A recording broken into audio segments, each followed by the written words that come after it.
Alizée, réfugiée auprès de Mylène Farmer, s'est retrouvaille la star dans sa maison en Corse. Dans les années 2000, une petite brune débarque en France et va marquer toute une génération de jeunes filles. Alizée, 16 ans, va inonder la radio avec son titre phare Moi, Lolita.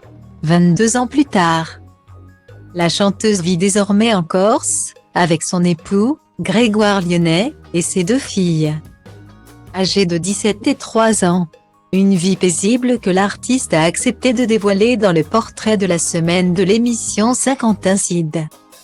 Diffusée ce samedi 25 mars 2023. Sous son sourire angélique et ses yeux en amande. Alizée est aussi une enfant brisée. La vraie histoire, c'est que quand j'étais au primaire, je n'avais pas d'amis. Je n'étais jamais invitée aux anniversaires. Toujours toute seule.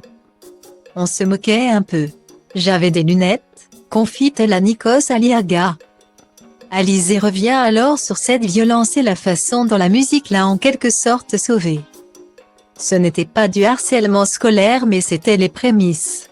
Quand j'ai commencé à chanter, j'avais l'impression que c'était comme un échappatoire. Je m'échappais et je me disais, ça y est tous ces trucs.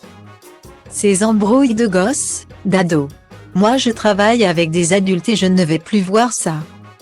Et parmi ces adultes qui vont l'aider, il y a une certaine Mylène Farmer. Et c'est auprès de Mylène Farmer qu'il lui écrira ses 2 premiers albums que la jeune Alizée trouve refuge et enchaîne les tubes offerts par sa nouvelle mentor, dévoile Nikos Aliaga.